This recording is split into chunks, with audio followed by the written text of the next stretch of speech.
s'appelle. La France remporte le tournoi des 5 nations de rugby en battant l'Écosse. Du même coup, elle réussit le 5e grand chelem de son histoire. Albanie, le gouvernement tente de reprendre les choses en main. Les Européens réfléchissent à une intervention militaire. Zaïre, les rebelles s'emparent de Kisangani, la 3e ville du pays. Salon de la hi-fi à Paris, révolutionnaire, la disquette vidéo qui va remplacer la traditionnelle cassette. Madame, monsieur, bonsoir. C'est fait, et avec la manière en plus. L'équipe de France de rugby qui a battu cet après-midi au Parc des Princes l'Écosse 47-20 remporte le tournoi des 5 nations et ses 4 victoires consécutives lui assurent le grand chelem, le 5e de son histoire. Christophe Duchiron, Frédéric Bazille. Le dernier tango à Paris façon rugby ou l'étreinte caressante des hommes virils. Avant match, c'est le drôle de tête-à-tête de Merle Benazi. La Marseillaise en bleu-blanc-rouge. L'émotion de David Ocagne. La hargne et la concentration des autres. Non, le 15 de France ne part pas à la guerre. Le 15 de France, il part en campagne à la conquête du Grand Chelem. Aujourd'hui, les Bleus jouent en blanc, mais ils auraient joué en smoking, c'était pareil. 20 minutes de jeu. Benazi récupère le ballon et voilà un obus qui arrive en terre écossaise. Abdelatif Benazi, c'est monsieur propre, surpuissant, qui nettoie l'Écossais du sol au plafond. Premier essai pour le capitaine français. 10 minutes plus tard, encore une catastrophe naturelle pour le 15 d'Écosse, submergé par la marée blanche, emporté par l'avalanche. Magne donne à Le Flamand, deuxième essai. La France mène 16-3 grâce à la transformation de Titou la Maison. Artilleur en chef, 9 sur 10 au coup de pied, c'est du presque parfait. Juste avant la mi-temps, les Écossais nous rappellent qu'ils sont sur le terrain. Après une demi-heure de figuration, les voilà qui passent à l'action. Tate, le 3/4 centre, récupère le ballon et aplatit dans l'embut, 26-13 au repos. C'est rien ça. On continue de jouer comme on vient de le faire, on continue. Une mi-temps, ce n'est qu'un début, alors continuons le combat. Le dernier essai du 15 de France, grande classe. Monumental essai de 80 mètres. C'est la traversée de Paris des Princes du Parc, roi du gazon qui court après le Grand Chelem. Olivier Magne, c'est le dernier maillon de la chaîne. À lui l'essai, à lui le bonheur immense, et au 15 de France le champagne. Qu'importe le ballon, pourvu qu'on ait l'ivresse et la victoire. Craqué avant le match complètement, et là j'ai fait le plus beau match de ma carrière, je crois. Même si j'ai fait des fautes et tout, peu importe, on a gagné, c'est fabuleux, le public a été grandiose. Grandiose le public, grandiose le spectacle, grandiose la victoire, 47-20. Et formidable Jean-Claude Scrella, entraîneur discret et comblé. Un 5e grand chelem pour la France, le dernier match au Parc des Princes, comme dans un rêve en tricolore. Et aujourd'hui, il y avait de l'ambiance dans Paris, parcourue par des Écossais en kilt, et au parc, des cornemuses parvenaient à se faire entendre au milieu des cocoricots. Claire Reynaud, Frédéric Delarue. Les Écossais, c'est bien connu, n'ont rien sous le kilt. Mais ils en ont dans les poumons. Ils l'ont prouvé cet après-midi en effectuant une arrivée en fanfare au Parc des Princes, une apparence enjouée, derrière laquelle se cachait toutefois une certaine pression. Oui, on préfère trinquer avant le match, par précaution, au cas où nous perdrions. À l'intérieur du stade, en revanche, ce sont les supporters français qui ont repris l'avantage. Mais dans ce camp-là aussi, il y avait comme une certaine tension. C'est les boules, ça me coule. 32-18, ça remonte. Question encouragement, question époumonement, les supporters des deux camps ont vraiment terminé à égalité. Mais sur le terrain, ça ne s'est pas tout à fait passé de la même façon. Et à la fin de la rencontre, les Écossais n'avaient plus le cœur à gonfler leurs poumons.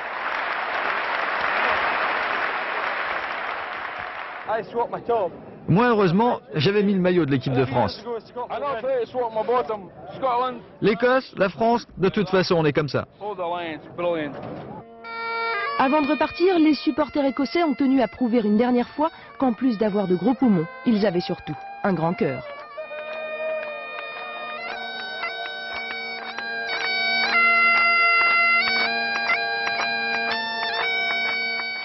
Et avec nous ce soir, 2 des héros du jour, le capitaine Abdelatif Benazi et Christophe Lamaison. Messieurs, bonsoir. Bonsoir. Bien, on est déjà loin du match de cet après-midi. Vous êtes magnifiques là tous les deux dans vos smoking.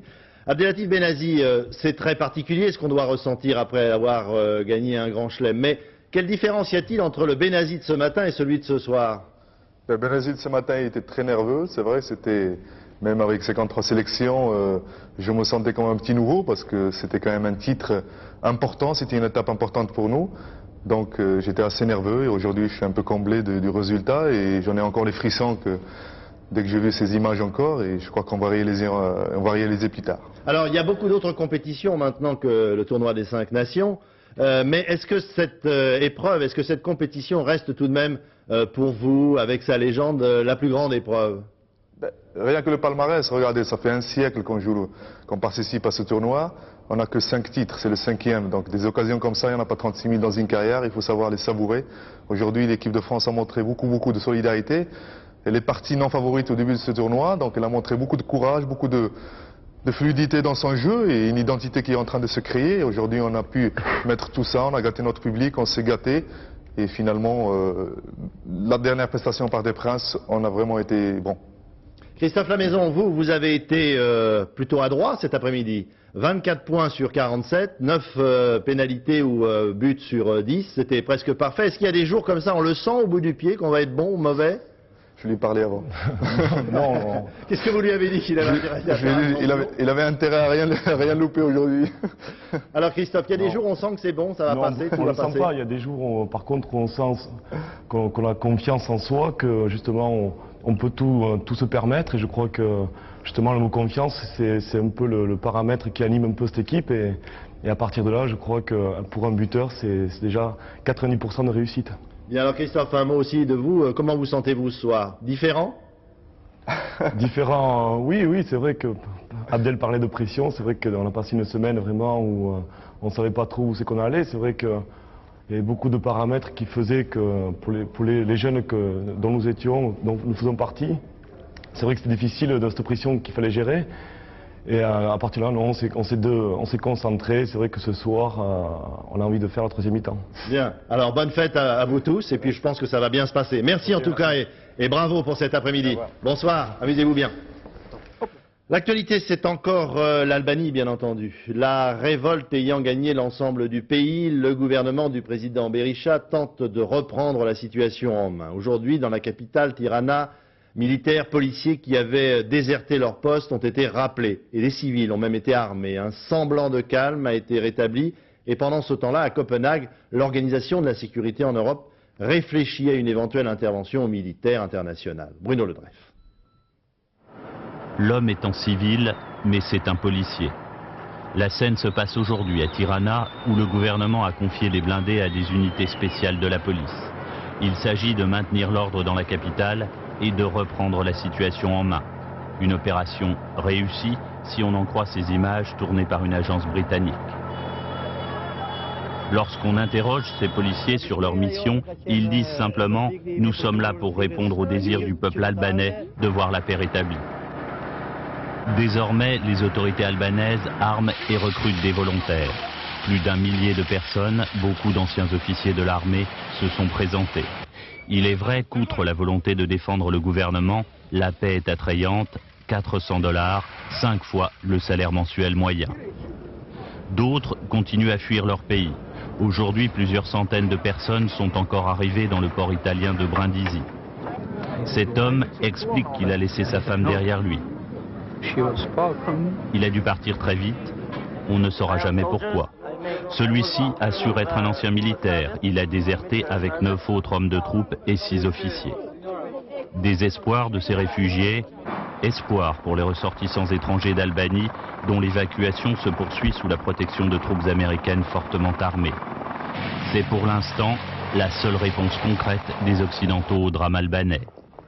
Aujourd'hui, les pays de l'OSCE, l'Europe plus les États-Unis et le Canada ont bien accepté le principe d'une intervention militaire en Albanie, mais aucun État pris individuellement ne s'est clairement engagé à le faire. Sur place, notre envoyé spécial à Tirana, Jérôme Bonny. Jérôme, avez-vous le sentiment ce soir que le gouvernement, comme je le disais tout à l'heure, est en train de reprendre un tout petit peu les choses en main? Écoutez, le fait est que ce soir c'est beaucoup plus calme, nous sommes en direct et vous pouvez vous en rendre compte. Si on avait fait ce direct les autres soirs, il y avait sans arrêt des tirs d'armes automatiques. Il y en a encore de temps en temps et ils sont plus sérieux parce que ce ne sont pas des tirs qui sont faits pour utiliser les armes qui viennent d'être prises, ce sont des tirs qui sont faits pour des règlements de compte et pour reprendre les choses en main. En fait, les armes qui ont été pillées, on a quelquefois dit que c'était pillage à l'école militaire. Et ça pourrait être des distributions, ce n'est pas très clair, la situation est assez confuse. Et c'est pourquoi, même si maintenant ça semble plus calme, même si la police a repris le contrôle dans les rues, on ne sait pas exactement qui est armé.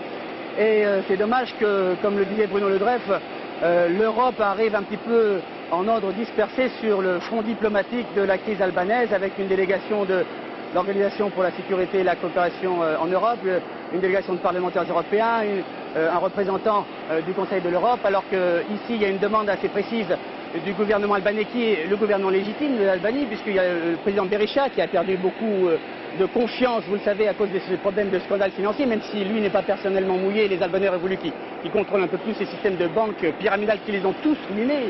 Tous, il y en a qui ont vendu leurs appartements, qui sont ruinés. Donc ça c'est le gros problème, il n'y a plus de confiance.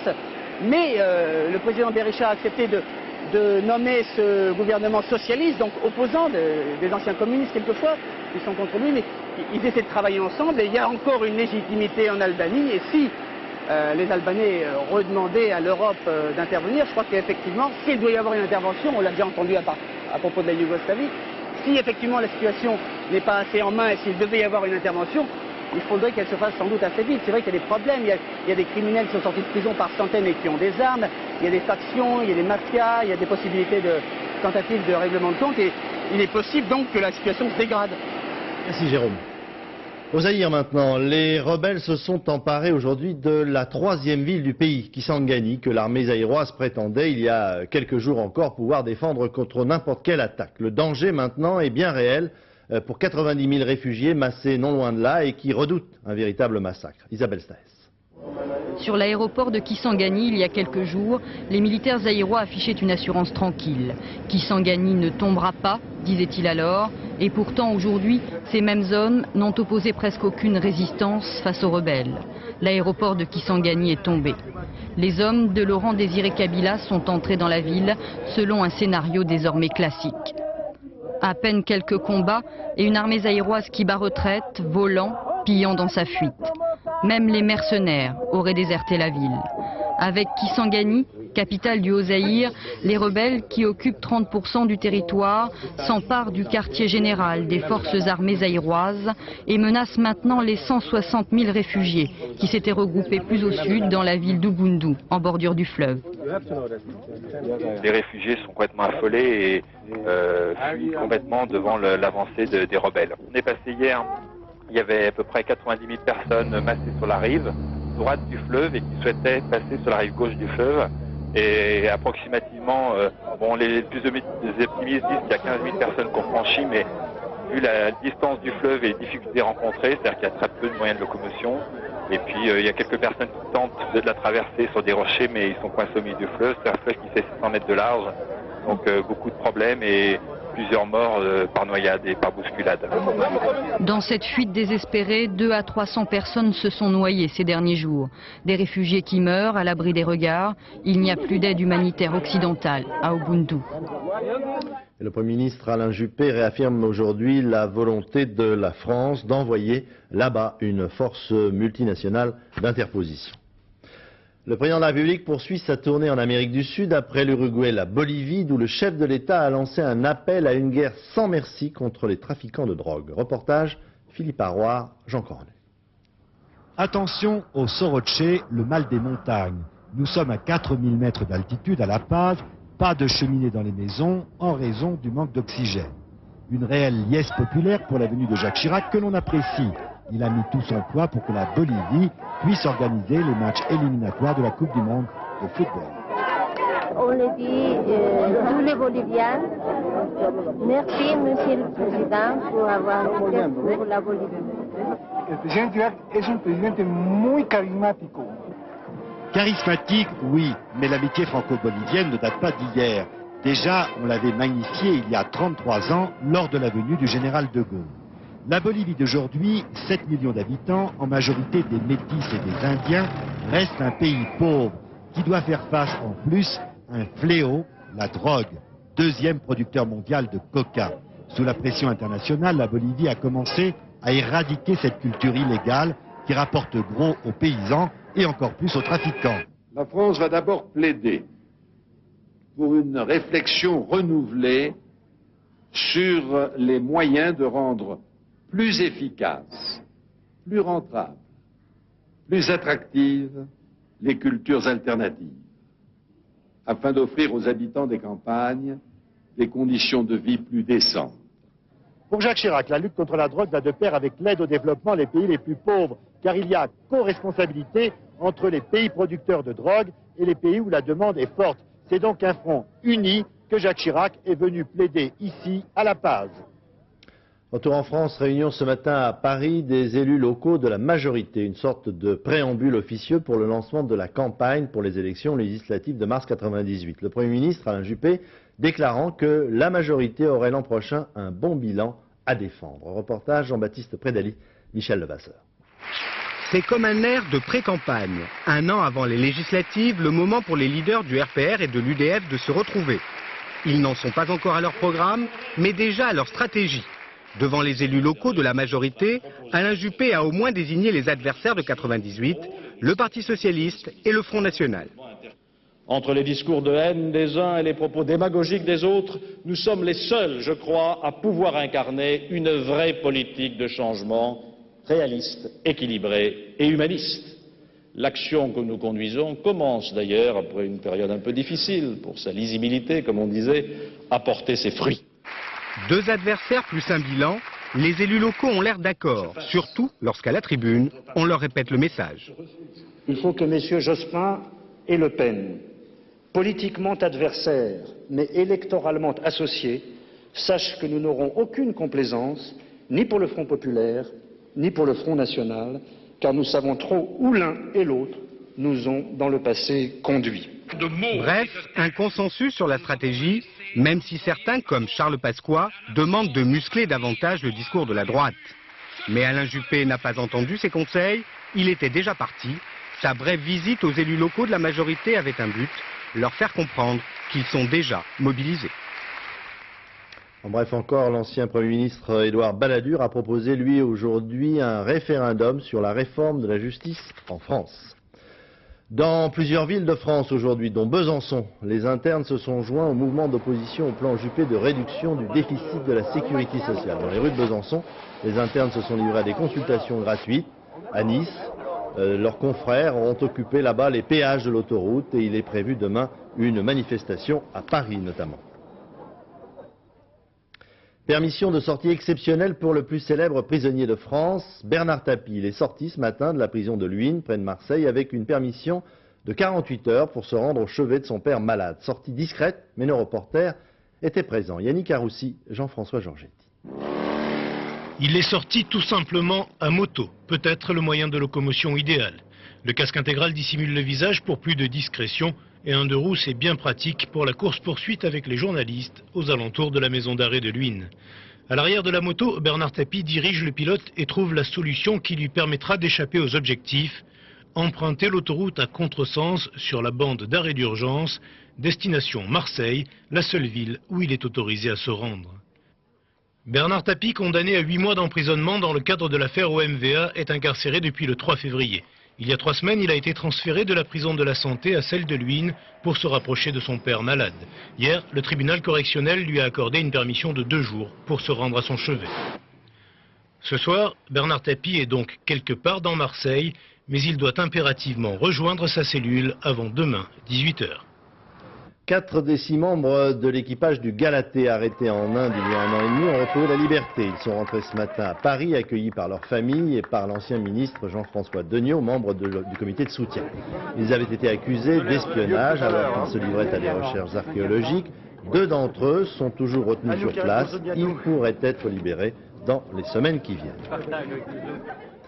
À l'occasion de la discussion sur la loi Debré, on a largement évoqué la politique restrictive du gouvernement français quant à l'obtention de permis de séjour touristiques et de visite en France. Ce sujet méritait d'être évoqué vu de l'autre côté de la Méditerranée, notamment au Maroc. L'occasion, eh bien, ce fut une lettre d'une petite Française dont la grand-mère, de nationalité marocaine, n'a pas réussi à obtenir son visa pour lui rendre visite. Reportage Patrice Randen, Jean-Louis Normande. Une lettre adressée à Jacques Chirac. Judith en est l'auteur, elle a 9 ans, un père français, une mère française d'origine marocaine et une grand-mère qui ne peut plus lui rendre visite. Monsieur Chirac, président de la République, je sais que vous êtes le président le plus grand, alors je vous écris pour que vous arrêtez tous les méchants. Ils veulent m'empêcher de recevoir Mémé Aïcha et Tata Mana qui habitent à Meknès, au Maroc. Alors voilà, ça c'est ma... Quelques jours plus tard, la réponse de l'Élysée. Chère Judith, le président de la République m'a chargé de répondre à ta lettre. Je dois te faire savoir qu'il n'appartient pas à la présidence de la République d'intervenir auprès d'un consulat avec ma sympathie. Meknès, l'une des villes impériales du Maroc. C'est ici que vit Mémé Aïcha, à la tête d'une famille sans histoire, une famille ordinaire selon ses propres termes. Mémé Aïcha est retraitée du ministère de la Justice. Par le passé, à plusieurs reprises, elle obtient un visa de tourisme. Mais depuis quelque temps, tout se complique. Les allées et venues au consulat, elle en a soupé. J'avais mon certificat d'hébergement, j'avais mon billet d'avion, j'ai apporté tous les documents qu'on me demandait. À chaque fois, il manquait quelque chose. Je repartais, je revenais.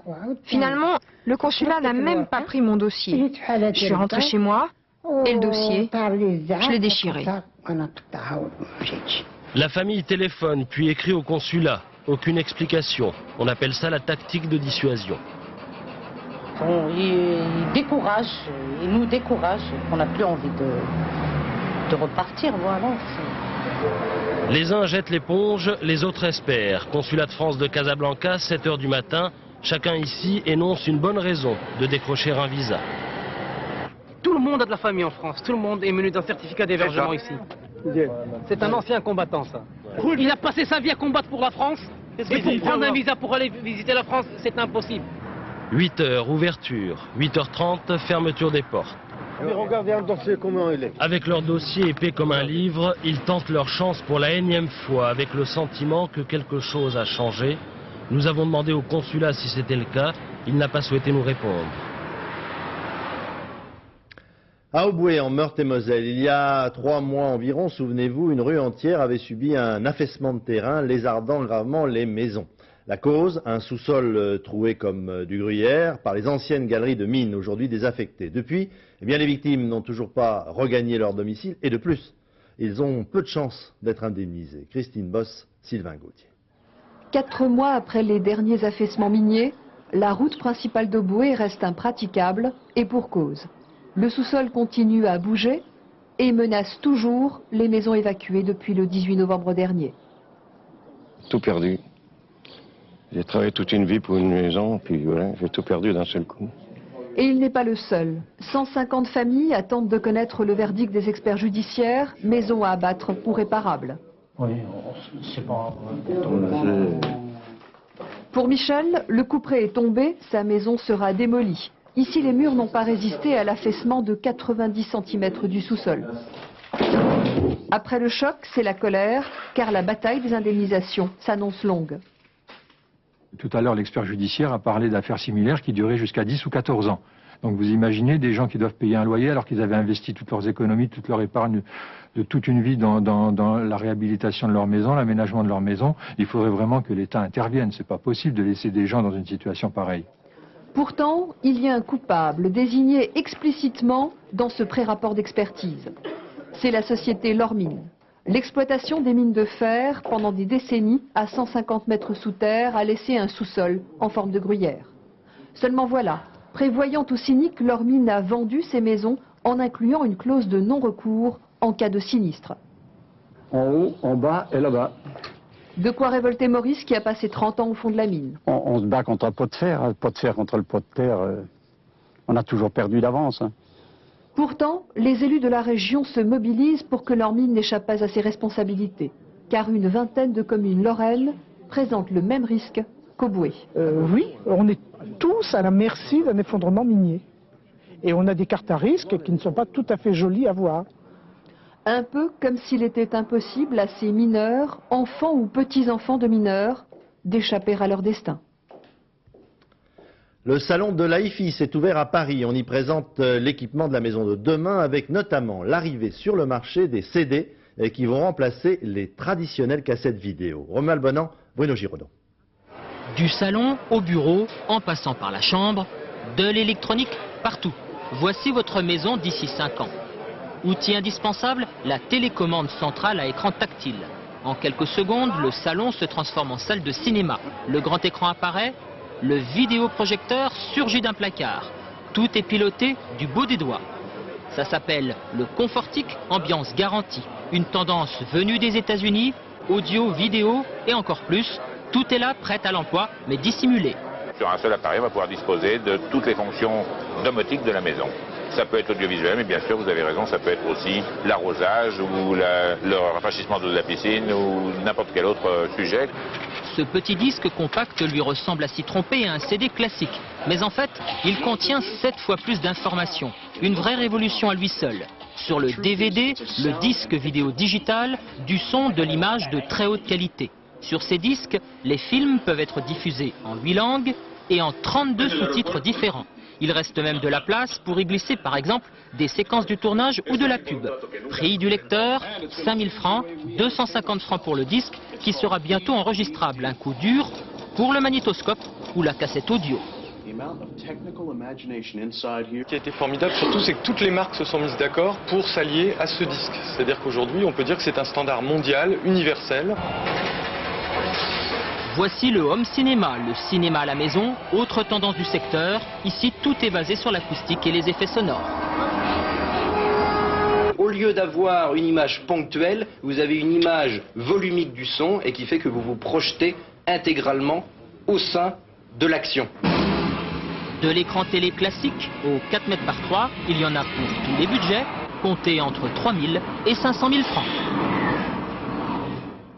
La patineuse française Surya Bonali s'offre des vacances, entre guillemets. Empêchée de participer au championnat du monde pour cause de blessures, elle a fait son entrée dans la célèbre troupe Holiday on Ice qui se produit actuellement à Paris. Geneviève Moll, Pascal Caron.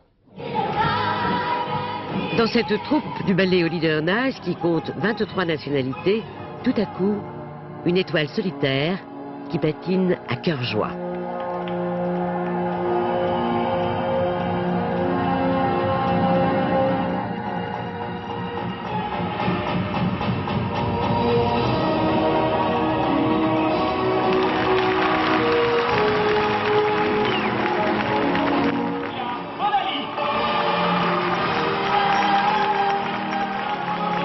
Après sa rupture du tendon d'Achille, Surya était un peu désemparée. Surtout, elle ne se sentait plus tout à fait au point pour aborder les grandes compétitions. Ça veut dire que vous abandonnez la compétition?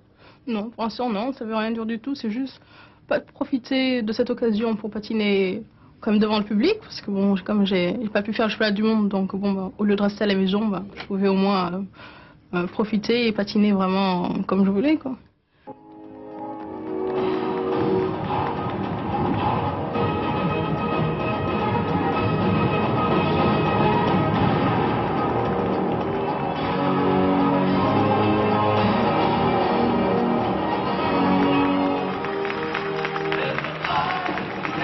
Surya au Palais des Sports à Paris jusqu'au 13 avril pour son bonheur à elle et celui du public qui, cet après-midi, tous âges confondus, l'a découverte presque emmeneuse de revue. Et maintenant un duo de choc, Al Pacino, Johnny Depp, dans un film intitulé Donnie Brasco, porté à l'écran l'histoire vraie d'un agent du FBI qui s'était introduit dans la mafia pour mieux la combattre. Cet homme existe vraiment, même si depuis il vit caché et a dû changer de visage. Nicole Cornu-Langlois, Christophe Hérault. Qui c'est celui-là? C'est Donnie, un ami à moi. C'est un copain sans grade qui introduisit l'agent du FBI dans la mafia. Tout, mon vieux. Je l'apprenne quoi? Un mec de la mafia, il a pas de portefeuille. Son fric, il en fait un rouleau, avec les gros billets à l'extérieur. L'agent Joe Piston dut prendre un nom d'emprunt, Donnie Brasco, et apprendre les codes. Ce serait autre chose si je leur disais, c'est un ami à nous. Ça voudrait dire que tu fais déjà partie de la mafia. 20 ans plus tard, Johnny Depp est à Paris avec le vrai Joe Piston qui, depuis qu'il a démantelé le clan dans lequel il s'est infiltré, doit vivre dans un endroit secret, a déménagé plusieurs fois, mais prend encore des risques en se laissant surprendre à visage découvert pour des photos. Ensemble, Joe Piston et Johnny Depp ont construit le rôle de Donnie Brasco.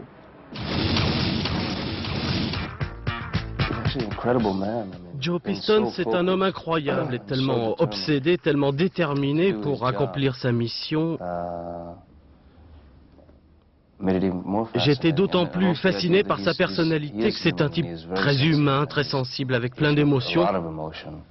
Je pense que c'est vraiment un type intéressant.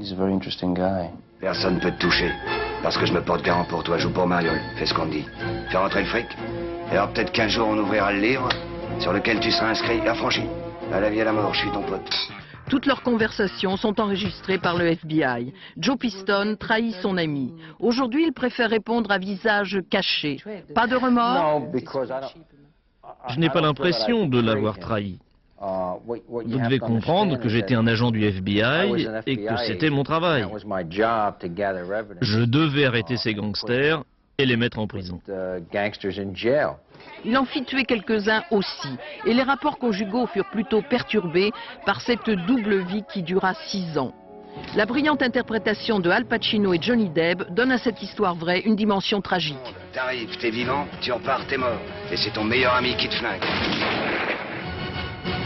Plus pacifique, le prêt-à-porter automne-hiver 97-98. Ce soir, Christian Lacroix, très haut en couleur, et Hervé Léger, plutôt noir et blanc, mais très sexy. Sophie Mézel, Didier Rancœur. Fin d'après-midi, les coups de marteau battent à tout rompre pour défaire ce qui était le décor du défilé précédent et bâtir pour une présentation éphémère le théâtre de Christian Lacroix. Et la collection sera donc un peu comme vue des coulisses. À la limite, je me disais tout à l'heure avec ma femme que ce serait vraiment bien d'arrêter le décor là, de ne pas aller jusqu'au bout, mais de garder ça, parce que c'est ça. Je voudrais bien que le prêt-à-porter garde cette fraîcheur de l'arrêt sur un moment donné. Là, aujourd'hui, 15 mars à 17h, la collection, c'est ça.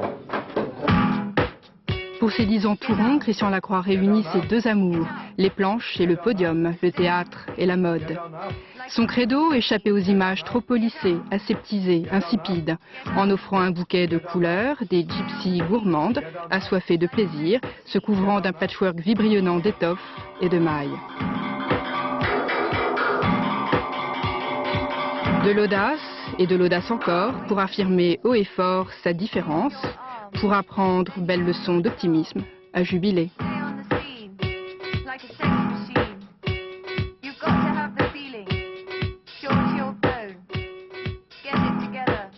Une autre histoire se prépare dans les coulisses du Carrousel du Louvre.